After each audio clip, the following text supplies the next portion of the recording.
Nabi SAW sebaliknya teman-teman melarang kita berdoa mengucapkan kalimat-kalimat yang berbau permohonan atau permintaan, sadar atau tidak sadar, yang buruk. Kata Nabi SAW dalam hadis Bukhari, janganlah seseorang di antara kalian mengucapkan kalimat doa, permintaan, atau munajat, atau penyampaian sesuatu kepada Sang Pencipta yang buruk, baik buat dirinya, baik buat keluarganya, baik buat hartanya, karena jangan sampai malaikat lewat dan mengiyakannya. Misal, orang bertengkar suami istri, kemudian dia mengatakan, saya berharap tidak akan bersama sama kamu lagi. Dia nggak sadar kalimat ini bisa jadi doa. Walaupun dia dalam kondisi emosi. Tidak boleh orang, saya pernah sampaikan kalau masalah anak-anak, kamu nakal sekali. Atau mungkin dia ucapkan tentang rumahnya, kendaraannya, sial tempat ini. Panas, tidak beruntung tempat ini. Atau bahasa apalah. Doa-doa atau kalimat-kalimat yang terlantunkan seperti ini, yang akhirnya sama saja munajat tapi buruk buat dia, buat keluarganya, buat tunggangannya, buat hartanya, namanya laknat. Namanya laknat. Sudah paham makna laknat? Hah? Mana suaranya? Berarti semua ucapan negatif untuk diri, untuk keluarga, untuk harta, namanya laknat. Dan ini hukumnya dosa besar. Tidak boleh melaknat diri sendiri, nggak boleh melaknat keluarga, nggak boleh melaknat harta. Dan laknat saya bilang tadi, masuk di dalamnya semua perkataan yang akhirnya berisi munajat, harapan, permintaan, tapi negatif. Ini nggak boleh. Dan ingat teman-teman, bukan cuma sekedar tidak boleh, Imam Madzhabi masukkan dalam dosa besar. Kita nggak boleh melaknat diri sendiri, nggak boleh melaknat juga orang lain, nggak boleh melaknat harta, nggak boleh melaknat benda, nggak boleh semuanya.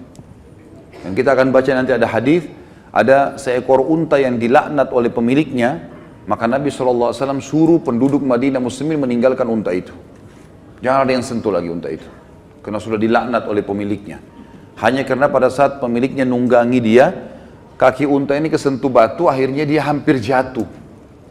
Mungkin kalau kita naik mobil atau motor sekarang, tiba-tiba ada yang ugal-ugalan, lalu kita rem tiba-tiba.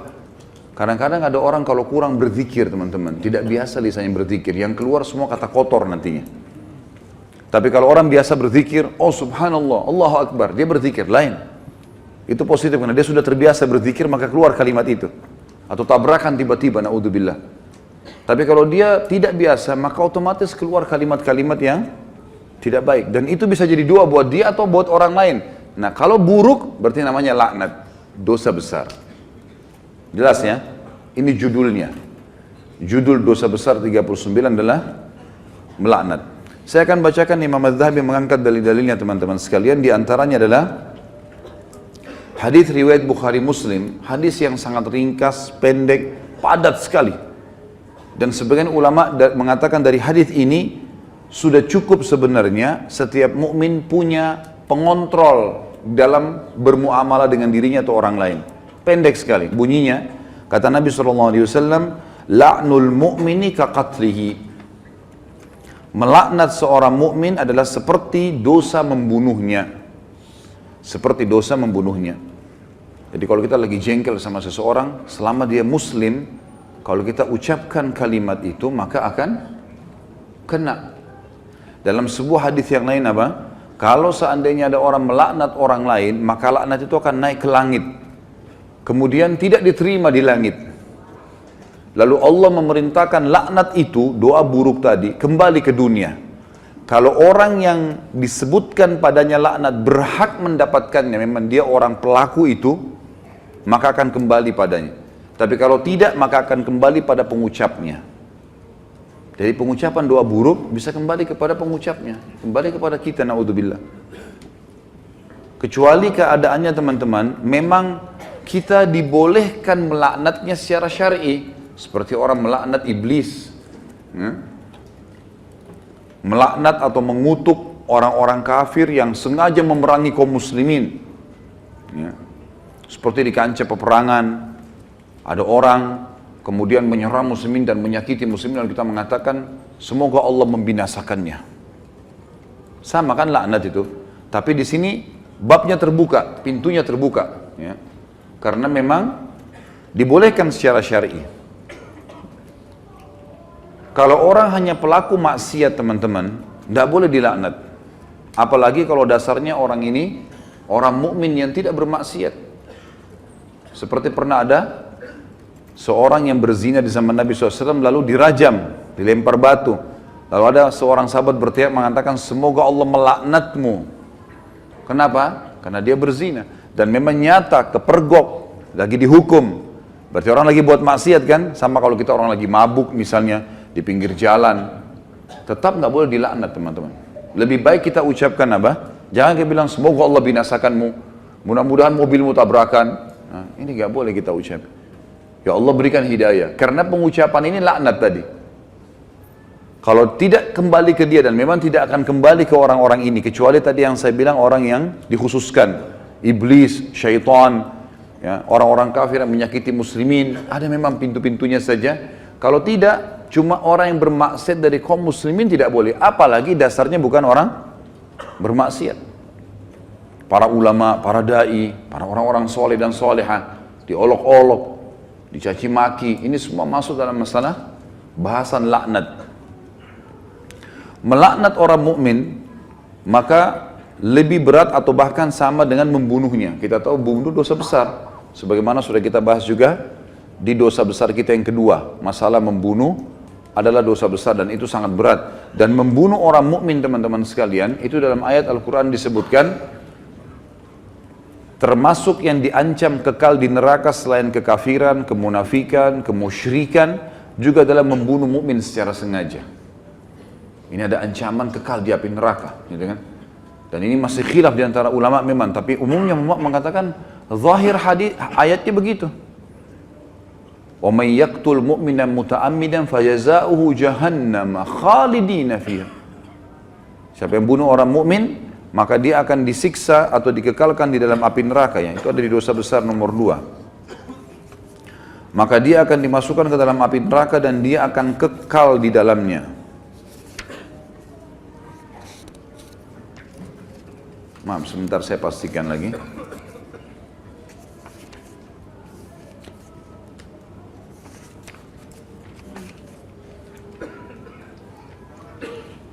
Iya. Ayatnya dalam surah An-Nisa ayat 93, A'udzubillahi minasyaitonirrajim, wa may yaqtul mu'minan muta'ammidan fajazaohu jahannamu khalidan fiha wa ghadiballahu 'alaihi wa la'anahu wa 'adda lahu 'adzaban 'azima. Dan saya beristighfar tadi karena saya salah dalam membaca ayat, tapi ini ayat yang benar, An-Nisa 93, yang artinya barang siapa yang membunuh seorang mukmin dengan sengaja, maka balasannya neraka jahanam dan dia kekal di dalamnya. Dan Allah murka kepadanya dan melaknatnya serta menyediakan azab yang besar baginya. Ya.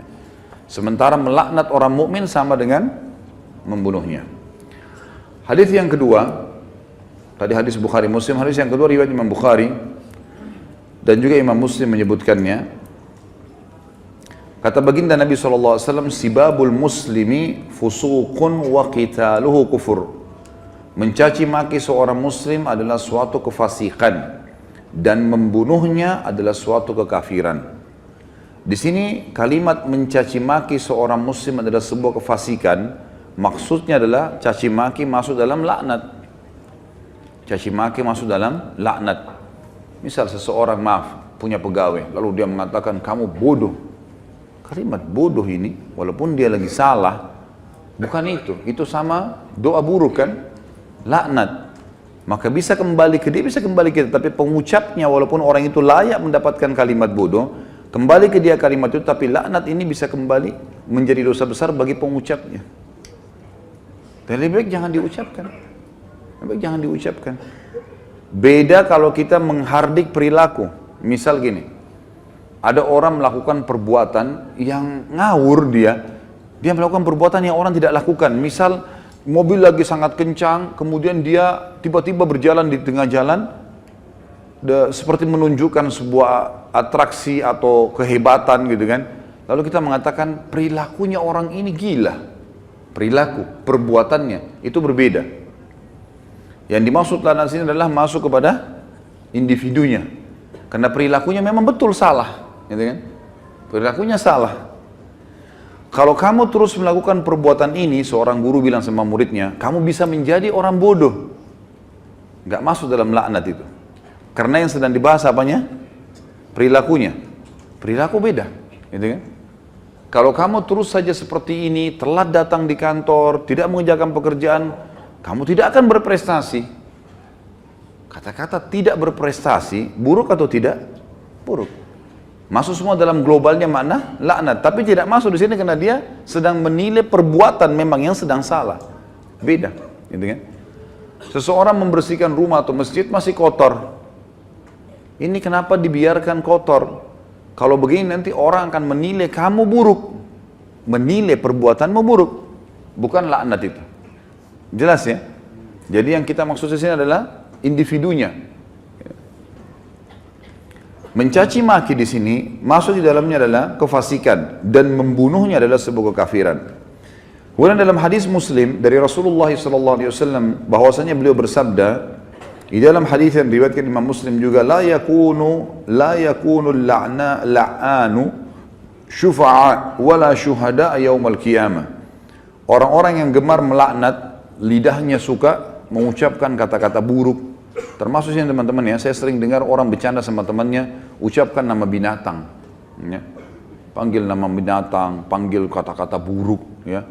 Kadang-kadang kalau ditanya apa itu, oh itu artinya ini, oh itu arti buruk semua. Walaupun dia cuma bercanda sama temannya. Di sini dikatakan orang yang suka melaknat, lisannya suka diucapkan kata-kata negatif begini untuk dirinya, untuk orang lain, untuk kendaraan, untuk tunggangan, harta dan seterusnya, tidak akan bisa memberi syafaat. Dan syafaat adalah pertolongan. Saya pernah tekankan teman-teman, syafaat itu akan didapatkan bagi kalau manusia biasa kayak kita, kalau timbangan amal kita sudah lolos. Kalau kita sudah ditimbang amal baik, amal buruk, lalu amal baik kita lebih banyak, maka kita akan bisa memberikan syafaat orang lain. Sebagian ulama mengatakan, sesuai dengan kadar lebihnya, pahalanya dia. Misal pahalanya 10.000, dosanya 100. Maka lebihnya, selisihnya dia bisa membantu orang sejumlah itu. Tapi bukan diambil pahala dia, cuman kadarnya saja. Ini ulama ambil daripada hadis Nabi SAW yang berbunyi, sesungguhnya akan ada dari umatku yang bisa memberikan syafaat sejumlah suku Mudar. Suku Mudar adalah suku Arab yang sangat banyak jumlahnya, gitu kan. Ada orang kena banyak sekali amal solehnya, dosanya sedikit, dia lolos, kemudian dia bisa memberikan pertolongan sampai satu suku, gitu kan. Lalu lanjutan hadis kata Nabi SAW, dan ada juga di antara umatku yang akan saking besarnya dosa yang dia lakukan, yang akan membesar di neraka sampai dia sendiri menjadi salah satu sudut neraka itu. Tapi saksi bahasan kita potongan pertamanya.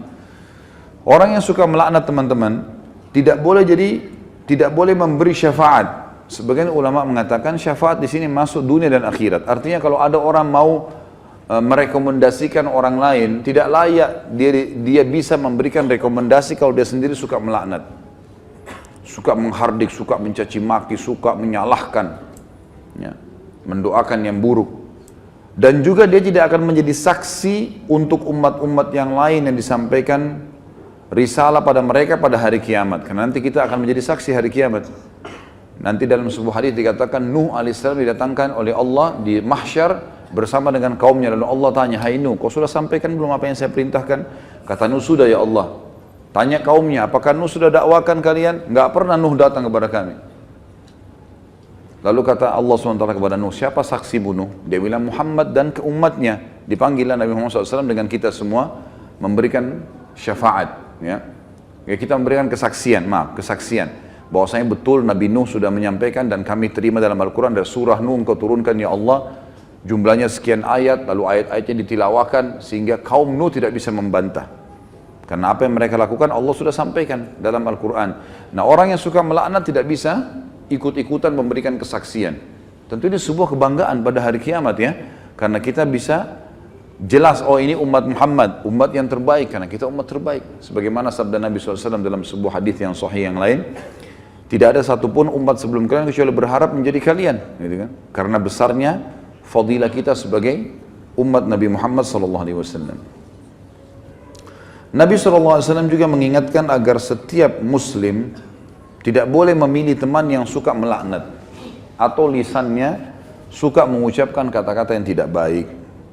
Nah, itu disebutkan di dalam riwayat Imam Muslim. Kata Nabi SAW, la yanbaghi li sadiqin an yakuna la'anan. Tidaklah patut bagi seorang teman menjadi seorang tukang laknat atau suka melaknat.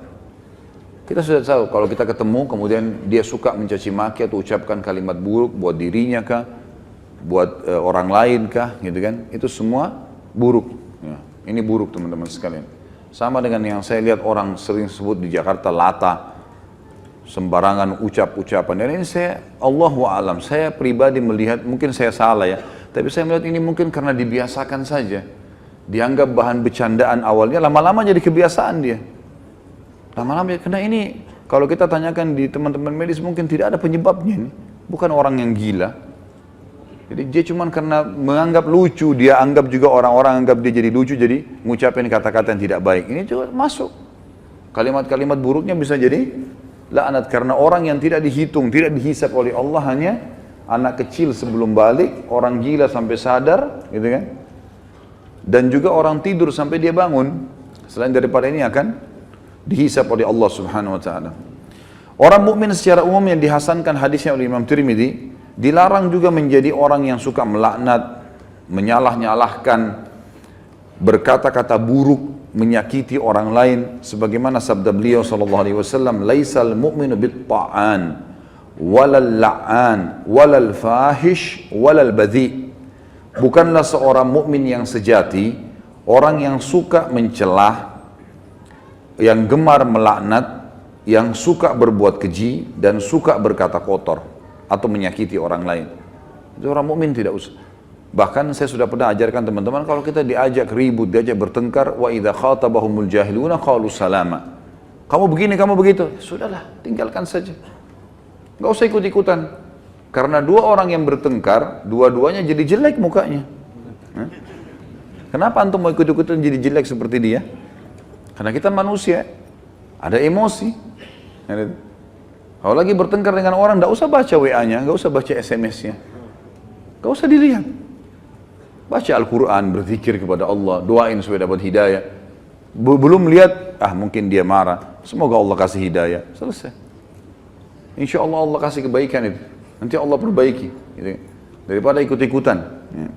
Karena dia buruk, kita buruk. Dia melaknat, kita bisa melaknat. Dua-duanya hanya kena keburukan. Dan kata Nabi SAW, kalau dua orang sedang bertengkar, maka laknat Allah turun kepada yang memulainya. Siapa yang memulai pertengkaran, dia yang dilaknat sama Allah. Jadi kalau laknat dari Allah melalui malaikat adalah diangkat berkah hidupnya. Kalau laknat kita, manusia kita mengucapkan, berarti kita berharap keburukan buat diri kita atau orang lain. Kalau dari malaikat, dari Allah itu diangkat berkah hidupnya. Kalau dua orang bertengkar, maka laknat Allah turun kepada orang yang memulainya. Dan yang tidak membalasnya terus didoakan malaikat agar dapat rahmat dan pengampunan. Sampai dia membalasnya. Kalau dia sudah balas, dua-dua kena laknat. Jadi tinggalkan saja. Kamu begini, kamu begitu ya, ngomong aja, kita jalan saja. Dia yang ngomong. Tulis SMS sampai 1000, tidak usah baca. Tidak usah baca. Kita baca, wah dia begini, balas lagi, habis umur gitu, untuk apa? Kita kalau balas SMS, balas WA begitu bertengkar itu sudah bisa satu surah Al-Quran dibaca. Satu huruf 10 pahala. Benar nggak? Amalin ya. Jangan cuma benar-benar tapi. Contoh realita lapangan, banyak orang begitu. Jadi jangan buang-buang waktu, nggak ada gunanya. Orang mukmin itu tidak suka mencela. Memang tidak gemar, dia tidak mau. Nggak usah ribut-ributan. Kita jelaskan pada saat perlu. Kalau ada pun orang teman-teman, ada dosa besar nanti yang kita bahas, masalah tidak boleh berdebat. Kalau hal-hal yang kita anggap perlu berdebat, menjelaskan argumentasi dan ada manfaat, sampaikan. Nggak ada manfaat, nggak usah. Kalau diajak dialog kemudian kita nanti jelaskan juga sama saja, nggak ada perubahan dan kita tahu ini sebenarnya salah, untuk apa kita berdebat? Gak ada gunanya kan? Gak ada gunanya. Pernah salah satu ulama di Madinah didatangi oleh seorang syekh Syiah dari Iran di musim haji, waktu kami masih mahasiswa di sana. Diajak berdialog, kami mau berdialog. Syekhnya angkat Quran, kemudian dia bilang di depan mahasiswa, saya mau berdebat dengan anda, tapi percaya nggak dengan ini? Quran ini, diangkat Quran. Percaya nggak? Quran ini Quran ahli sunnah, 30 juz. Qurannya mereka 49. Kata dia, tidak, saya tidak percaya.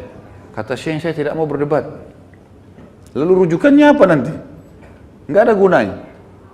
Macam-macam mereka ucapkan, oh penakut, oh begini. Ngomong aja, silakan. Ukir kata-katamu sepanjang mungkin, tidak masalah. Hah? Tulis silakan sampai capek. Malaikat juga catat kan? Dan kalau laknat itu, doa itu tidak layak untuk orang itu, kembali ke siapa?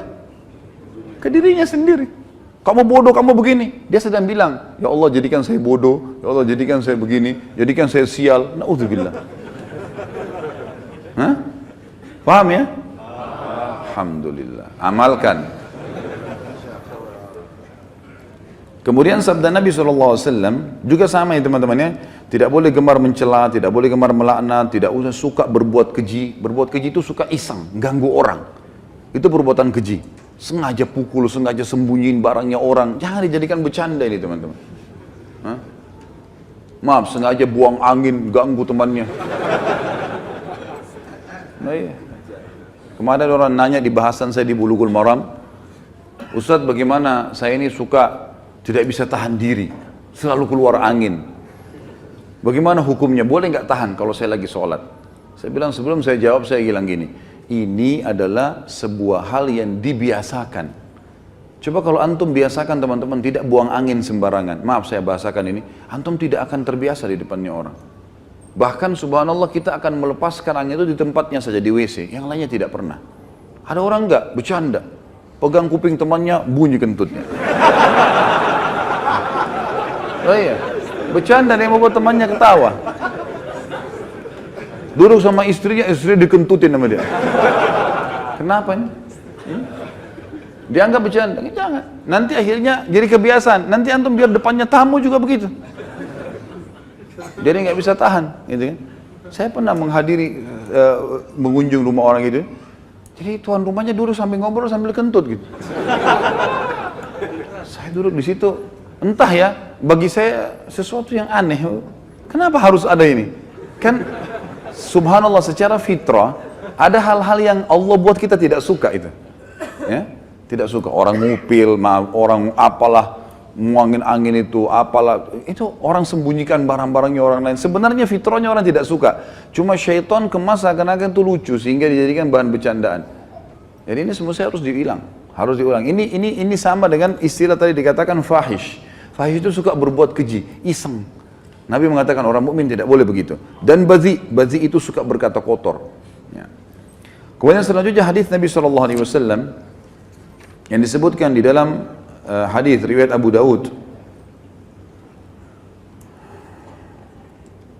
Dan Abu Daud mensahihkannya hadis ini. Rasulullah SAW bersabda, Innal abda idha la'ana syai'an sa'idatil la'natu ila as-sama'i fatughlaqu abwabus sama'i dunaha thumma tahibtu ila al-ard fatughlaqu abwabuha dunaha thumma ta'khudhu yaminan wa shimalan fa idha lam tajid masaghan raja'at ila alladhi lu'ina in kana ahlan lidhalik wa illa raja'at ila qailiha. Sesungguhnya seorang hamba apabila melaknat sesuatu, orang kah, benda mati kah, apa saja, batu kah, pohon kah, hewan kah, apa saja. Laknat itu mendaki atau naik ke langit, maka pintu-pintu langit ditutup di hadapannya, karena tidak ada yang boleh naik ke Allah kecuali baik saja. Dalam Al-Quran Allah mengatakan, A'udzubillahi minasyaitonir rajim, ilaihi yas'adul kalimut thayyibu wal amalus salihu yarfa'u. Hanya yang naik ke Allah hanya kalimat baik saja. Jadi yang buruk-buruk Allah sudah tahu buruk, gak usah diangkat ke saya. Allah gak mau terima, ditutupkan semua pintu-pintu langit. Jadi doa yang baik, ucapan yang baik, nasihat, yang santun, yang itu diangkat ke langit. Tapi semua yang buruk tidak ada. Kemudian ditutup pintu-pintu langit di hadapannya, lalu laknat itu kembali ke bumi dan pintu-pintunya pun ditutup di hadapannya. lalu ia mengambil ke arah kanan dan ke arah kiri, dan ketika ia tidak menemukan jalan, maka ia kembali kepada orang yang dilaknat apabila ia memang berhak mendapatkannya. Namun jika tidak, maka ia menimpa orang yang mengatakannya. Juga baginda Nabi SAW menyebutkan dalam hadis riwayat Muslim, Nabi SAW pernah menghukum seorang wanita atau perempuan yang melaknat untanya dengan memerintahkannya untuk melepaskan unta itu. Sudah bukan milik dia lagi, disuruh lepas unta itu. Imran ibn Husain berkata, "Bainama Rasulullah sallallahu alaihi wasallam fi ba'di asfarihi wa imra'atun minal ansari ala naqah fadarijat fala'anatha fasami'a dzalika Rasulullah sallallahu alaihi wasallam faqala khudhu ma 'alaiha wa da'uha fa innaha mal'unah." Ketika suatu kali Rasulullah SAW telah berjalan di suatu perjalanan beliau SAW, seorang wanita dari kaum Ansar untanya terperanjat. Ini yang saya bilang tadi, mungkin kena batu kakinya. Maka perempuan itu tiba-tiba melaknatnya. Tapi tidak disebutkan lafaz apa yang diucapkan ya. Bisa kalimat laknat atau bisa yang lainnya. Dan itu didengar oleh Rasulullah SAW. Maka beliau bersabda, ambillah sesuatu yang ada di atasnya, di atas unta ini, dan biarkan, lepaskan dia, karena ia sudah dilaknat. Ia sudah dilaknat. Bayangkan ya, unta miliknya orang loh ini. Dia laknat untanya sendiri, Nabi suruh turunkan barang-barangnya, orangnya juga turun, untanya lepasin. Karena unta itu sudah dilaknat. Artinya ada doa buruk padanya. Ada doa buruk padanya. Hati-hati teman-teman, ini banyak orang ucapin kata-kata yang tidak sadar. Saya tidak mau punya anak lagi dari kamu. Bahaya tuh. Akhirnya dia berharap istrinya hamil, gak bisa hamil-hamil. Dia lupa kalau dia pernah ucapin laknat itu. Ada solusi teman-teman. Kalau sudah terlanjur pernah diucapkan kalimat-kalimat buruk laknat begini, minta sama Allah petunjuk. Ya Allah, kalau pernah hambamu ini mengucapkan kalimat laknat, doa buruk untuk diri hamba, untuk istri hamba, untuk suami hamba, untuk anak-anak hamba, untuk harta hamba, ingatkan ya Allah, dan ampunilah. Setiap kali kita terlintas, kayaknya saya pernah ucapin kalimat sial deh di mobil. Ya Allah, aku beristighfar dengan kalimat itu. Atau usaha ini, kayaknya usaha ini gak maju-maju deh, misal. Ya Allah, saya beristighfar dengan kalimat itu. Kata ulama, kita boleh beristighfar secara global, semua dosa dimaafkan, atau kalau pas terlintas dosa tertentu, kita fokus minta sama Allah itu. Karena bisa saja Allah memang ingatkan. Mungkin dosa itu bobotnya agak berat, maka butuh istighfar lebih banyak. Maka kita bersihkan dengan cara khusus. Ya, seperti kalau ada noda di mobil atau di pakaian, kita fokus bersihkan dia, sampai dia bersih.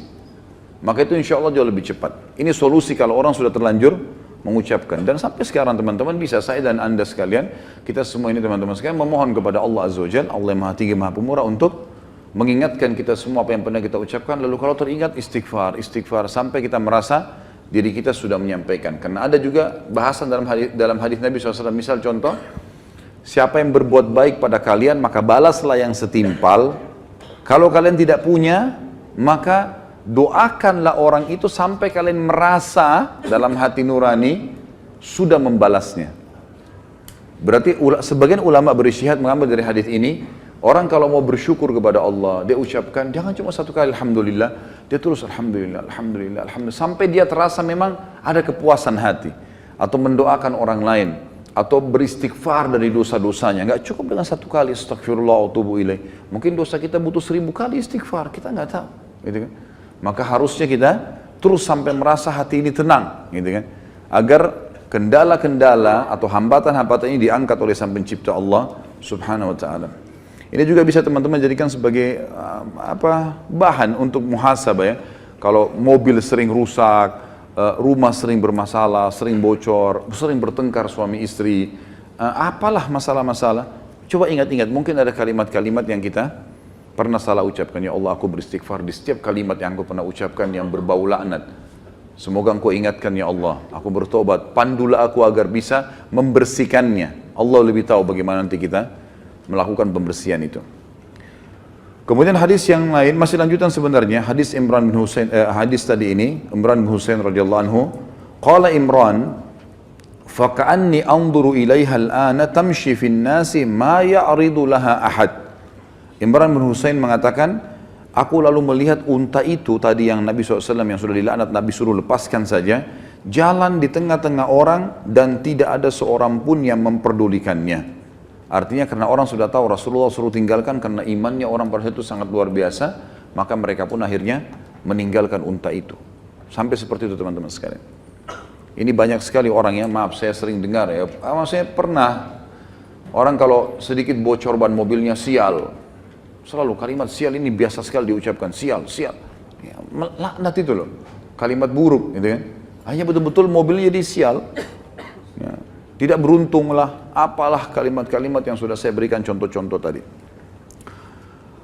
Kemudian hadis terakhir dalam bab kita ini adalah hadis yang diriwayatkan Abu Daud dalam Kitabul Adab dan Imam Ahmad juga sebutkan dalam musnadnya. Sebenarnya hadis ini menjelaskan kepada kita bahwasanya riba itu dosa besar. Tapi riba yang paling berat, artinya makna hadis ini di atas dosa riba ada, yaitu sengaja mencampuri, maksudnya di sini mendoakan buruk, mempermalukan, menghina saudara muslim. Kata Nabi SAW, dari Abu Hurairah bahwasanya Nabi SAW bersabda, Inna arbar riba istitalatul mar'i fi irdi akhihi muslim. Sesungguhnya riba yang paling kejam adalah celaan seseorang terhadap kehormatan saudaranya yang muslim. Terhadap saudaranya yang muslim. Baik teman-teman, mungkin ada di antara kita yang berkata, Ustaz dari tadi dalil-dalil ini berhubungan dengan masalah melaknat orang muslim. Apakah boleh kalau begitu seseorang muslim melaknat orang kafir? Ini butuh rincian. Kalau yang kita laknat perilaku kekufurannya, ya, Allah melaknat kekafiran misal, maka itu perilaku, tadi saya bilang tidak masuk dalam laknat. Tapi kalau individu butuh rincian. Kalau memang dia orang yang layak kena laknat, tadi saya bilang musuh di medan perang sengaja mengganggu muslimin, atau ada orang yang memang jahat mengatur strategi-strategi yang buruk bagi kaum muslimin, maka ini boleh dilaknat secara individu karena terbuka pintunya tadi. Tapi kalau orang non muslim tidak ada hubungannya, baik tetangga kita atau kerabat kita, dia cuma bekerja, teman kantor, hidup sesama kita di negara, nggak buat masalah apa-apa. Dia jalan dengan lakum dinukum waliyadin, dia jalan dengan prinsipnya sendiri, maka ini teman-teman sekalian tidak boleh dilaknat. Berlaku hukum tidak boleh dilaknat, sebagaimana tidak boleh dirampok, tidak boleh dizalimi, tidak boleh digibah, ya, tidak boleh dicaci maki, nggak bisa sama sekali. Ada sebuah hadis yang berbunyi, hadis riwayat Bukhari Muslim, pada hari kiamat nanti kata Allah Subhanahu wa taala, tidak layak penghuni surga masuk ke dalam surga sementara masih ada hak ahli neraka padanya. Ahli neraka berarti ada orang kafir di situ. Kalau misal seseorang sudah mau masuk surga, pahalanya 10.000.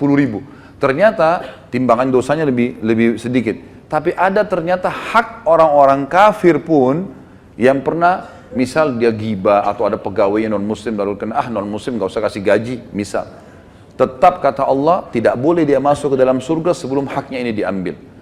Dia tidak dikasih pahala kalau orang kafir, tapi kadar pahalanya si muslim ini dikurangi. Misal bobotnya 700 ya, dikurangi 700. Dan itu mengurangi derajat dia di surga. Jadi kalau orang kafir yang tidak ada masalah, jangan ada hubungannya teman-teman sekalian. Kembali kepada hadis Nabi SAW, khairun nasi anfa'um linnas. Orang muslim yang paling baik, orang muslim yang paling bermanfaat bagi manusia secara umum. Allahu a'lam. Jelas ya? Baik. Subhanakallahumma bihamdika asyhadu an la ilaha illallah astaghfirullah wa atubu ilaik. Wassalamualaikum warahmatullahi wabarakatuh.